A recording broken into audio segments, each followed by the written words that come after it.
Good morning everyone. मैं doctor Nandini Sharma, BCom part second के ABST के पेपर फर्स्ट आयकर या इनकम टैक्स के बारे में आज आपको बताऊंगी। यानी आयकर आय पर लगाया जाने वाला एक प्रत्यक्ष व प्रगतिशील कर है। भारत में करदाताओं से दो प्रकार के कर वसूल किए जाते हैं। एक है प्रत्यक्ष कर डायरेक्ट टैक्स और दूसरा है इनडायरेक्ट टैक्स अप्रत्यक्ष कर। प्रत्यक्ष कर वे कर होते हैं जिनमें कर को चुकाने वाला ही कर का बाहर वहन करता है, यानी उसमें कर घात और करापात दोनों एक ही व्यक्ति पर होता है। इसके विपरीत अप्रत्यक्ष कर में कर चुकाने वाला व्यक्ति इसका भार ग्राहक पर डाल देता है। आयकर एक प्रत्यक्ष कर है, जबकि वस्तु एवं सेवा कर एक अप्रत्यक्ष कर है। आयकर भारत में भारतीय राजस्व का एक महत्वपूर्ण स्रोत है और यह कर भारत में केंद्रीय सरकार द्वारा वसूल किया जाता है तथा निश्चित मापदंडों के आधार पर इस कर से प्राप्त राशि को केंद्र सरकार एवं राज्य सरकारों के बीच बांट दिया जाता है। इसके लिए राष्ट्रपति प्रत्येक वर्ष 5 वर्ष की अवधि में वित्त आयोग की नियुक्ति करता है, जो समय समय पर सुझाव देता है कि आयकर द्वारा एकत्रित राशि को केंद्र एवं राज्य सरकारों के बीच किस प्रकार वितरित किया जाए। भारत में आयकर सबसे पहले 1860 में ब्रिटिश सरकार के शासन काल में सर जेम्स विल्सन ने लगाया था, लेकिन इस संबंध में विधिवत अधिनियम सन 1886 में पारित हुआ। समस्त भारत में आयकर वर्तमान में आयकर अधिनियम 1961 के अंतर्गत लगाया जाता है। यह अधिनियम 1 अप्रैल 1962 से लागू किया गया था। भारत में आयकर संबंधी व्यवस्थाओं को 3 भागों में बांटा गया है। पहला चरण है कर योग्य आय की गणना, कंप्यूटेशन ऑफ टैक्सेबल इनकम। दूसरा चरण है कर की राशि की गणना, calculation of amount of tax. और तृतीय चरण है कर वसूली एवं प्रशासन। भारत में आयकर की व्यवस्थाओं के लिए निम्नांकित अधिनियमों, नियमों, वित्त अधिनियम, स्पष्टीकरण और अधिसूचनाओं को समझना जरूरी है। तो सबसे पहले हम लेते हैं आयकर अधिनियम 1961। यह अधिनियम 1 अप्रैल 1962 से समस्त भारत में लागू किया गया और वर्तमान में इसमें 298 धाराएं, विभिन्न उपधाराएं और 14 अनुसूचियां हैं। इसमें समय समय पर संशोधन किया जाता रहा है। प्रत्येक वर्ष वित्तीय बजट के अनुसार इसमें परिवर्तन एवं संशोधन होते रहते हैं। दूसरा आता है आयकर नियम 1962, इनकम टैक्स रूल्स 1962। भारत में आयकर नियम आयकर अधिनियम के अनुपूरक हैं, जिनमें आयकर अधिनियम में वर्णित विभिन्न धाराओं से संबंधित विस्तृत नियम, विभिन्न फॉर्म, प्रपत्र आदि का वर्णन किया गया है और इनमें समय समय पर संशोधन होते रहते हैं। तीसरा आता है राजकीय अधिसूचनाएं, गवर्नमेंट नोटिफिकेशन। भारत सरकार का वित्त मंत्रालय आयकर से संबंधित विभिन्न पहलुओं जैसे भविष्य निधि संस्थाओं के अनुमोदन, पूंजी लाभ की गणना आदि के संबंध में अधिसूचनाएं जारी करती रहती है और आयकर की गणना के लिए इन अधिसूचनाओं में वर्णित घोषणाओं को ध्यान में रखना होता है। चौथा है वित्त अधिनियम वार्षिक, फाइनेंस एक्ट एनुअल। प्रत्येक वर्ष सरकार द्वारा आने वाले कर निर्धारण के संबंध में लोकसभा में वित्त मंत्री द्वारा वित्त अधिनियम पारित किया जाता है। इस अधिनियम के माध्यम से आयकर के विभिन्न प्रावधानों में संशोधन किया जाता है। कर निर्धारण वर्ष 2021 के लिए वित्त अधिनियम 2019 एवं इससे पहले के समस्त वित्त अधिनियम लागू होते हैं। पांचवा है केंद्रीय प्रत्यक्ष कर बोर्ड के परिपत्र एवं स्पष्टीकरण, circulars and clarification of the central board of direct taxes. विभिन्न विवादास्पद मामलों को निपटाने के लिए या किसी धारा या प्रावधान में दो मत या संदेह की स्थिति में केंद्रीय प्रत्यक्ष कर बोर्ड द्वारा समय समय पर स्पष्टीकरण और परिपत्र जारी किए जाते हैं और ऐसे सभी स्पष्टीकरणों और परिपत्रों में दी गई सूचनाओं को आयकर विभाग लागू करने के लिए बाध्य है। और लास्ट है न्यायालयों के निर्णय, कोर्ट डिसीजन। करदाता और आयकर विभाग के बीच अगर कोई विवाद होता है तो उसके लिए करदाता न्यायालय की शरण ले सकता है। इसके लिए करदाता आयकर विभाग में अपीलेट ट्रिब्यूनल, हाई कोर्ट, उच्च न्यायालय या सर्वोच्च न्यायालय की शरण ले सकता है और न्यायालय द्वारा दिए गए निर्णय जब तक कि उनके विपरीत कोई अपील न हो, आयकर विभाग को मान्य होते हैं। अब बात आती है कि महत्वपूर्ण परिभाषाएं या जो टेक्निकल टर्म्स इसमें काम में लिए जाएंगे उनको हम समझ लें पहले। तो आयकर अधिनियम 1961 की धारा 2 और 3 में विभिन्न शब्दों को परिभाषित किया गया है। इसमें सबसे पहले हम लेते हैं करदाता, असेसी। करदाता का मतलब ऐसे व्यक्ति से है जो कि आयकर अधिनियम 1961 के अंतर्गत आयकर का या अन्य कोई राशि चुकाने के लिए बाध्य है या दायी है। इसके अलावा करदाता की परिभाषा में निम्न को भी शामिल किया गया है। ऐसा व्यक्ति जिस पर कि आय के निर्धारण के लिए या हानि की राशि के निर्धारण के लिए या आयकर की वापसी के लिए कोई कार्यवाही अगर की गई है या विचाराधीन है तो वो भी करदाता माना जाएगा। नेक्स्ट आता है ऐसे व्यक्ति जिन्हें इस अधिनियम के अंतर्गत करदाता मान लिया जाता है, यानी डीम्ड असेसी।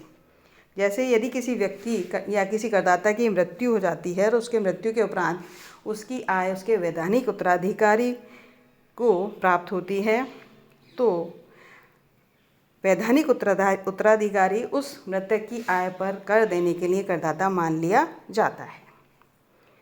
नेक्स्ट है अवयस्क, पागल या विदेशी व्यक्ति के प्रतिनिधियों को ऐसे व्यक्तियों की आय के संबंध में करदाता समझा जाता है। यानी अगर कोई अवयस्क है और उसको किसी स्रोत से कोई आय हुई है गत वर्ष में, तो अवयस्क व्यक्ति क्योंकि कोई कॉन्ट्रैक्ट नहीं कर सकता है, इसलिए उसका जो प्रतिनिधि होगा वही उसकी आय पर कर देगा। या कोई पागल व्यक्ति है तो पागल व्यक्ति भी किसी भी प्रकार का अनुबंध करने के योग्य नहीं होता है, तो ऐसी स्थिति में उसकी अगर कोई भी आय गत वर्ष में हुई है तो उसकी आय पर उसके प्रतिनिधि को कर देने के लिए करदाता मान लिया जाएगा। या कोई विदेशी व्यक्ति है और उसका कोई प्रतिनिधि भारत में है और उसने भारत में कोई आय अर्जित की है, तो उसकी आय विदेशी व्यक्ति की आय पर कर देने के लिए उसके प्रतिनिधि को करदाता मान लिया जाएगा। नेक्स्ट आता है ऐसा व्यक्ति जिन्हें किसी चूक के कारण करदाता मान लिया जाता है, यानी असेसी इन डिफ़ॉल्ट।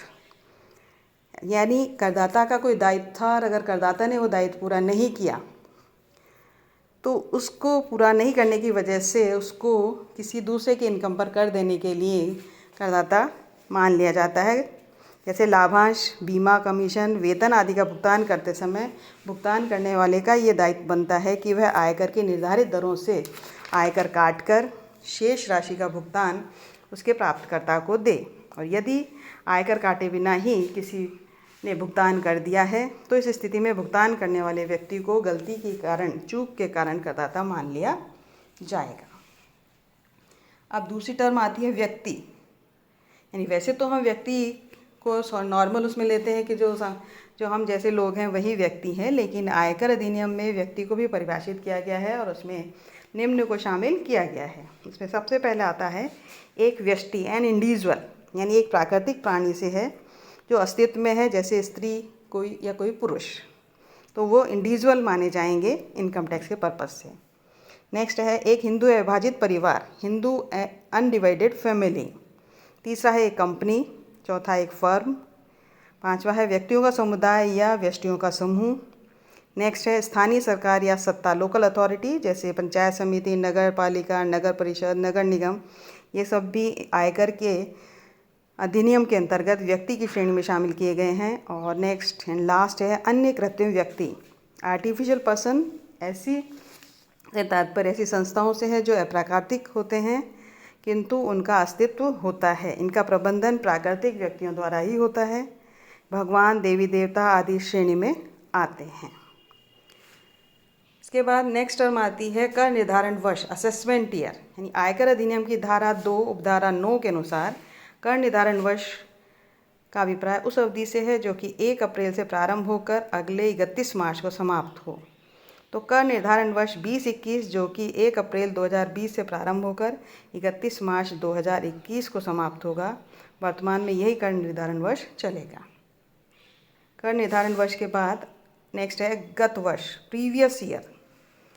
आयकर अधिनियम की धारा 3 के अनुसार कर निर्धारण वर्ष से ठीक पूर्व वाले वित्तीय वर्ष को गत वर्ष कहा जाता है। उदाहरणार्थ कर निर्धारण वर्ष 2021 से संबंधित गत वर्ष का मतलब है 1 अप्रैल 2019 से 31 मार्च 2020 तक की अवधि, जिसे हम गत वर्ष 19-20 कहेंगे।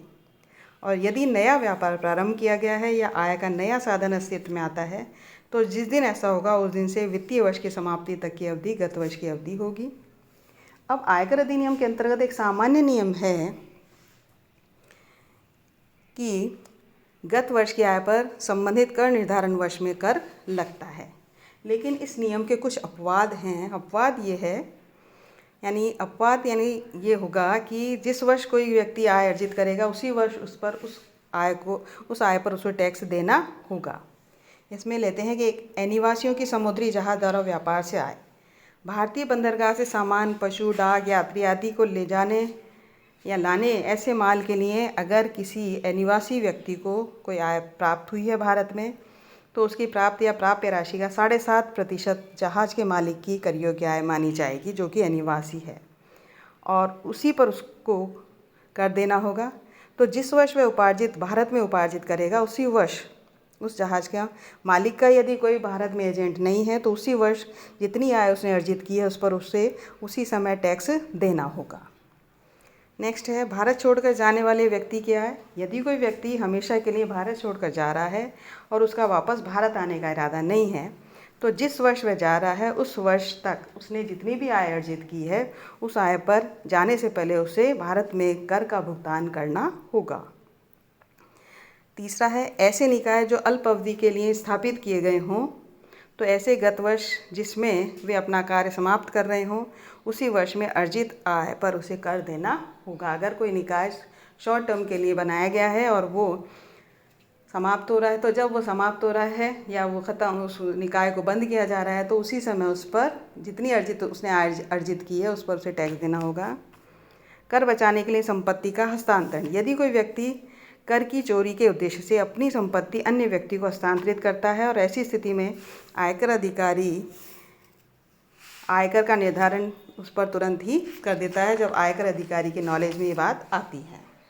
और नेक्स्ट है व्यापार बंद होने की दशा में। यदि कोई करदाता अपना व्यापार व पेशा हमेशा के लिए बंद कर रहा है तो ऐसे करदाता द्वारा व्यापार व पेशा बंद करने पर जितनी आय हुई है उस आय पर उसे उसी वर्ष में कर का भुगतान करना होगा।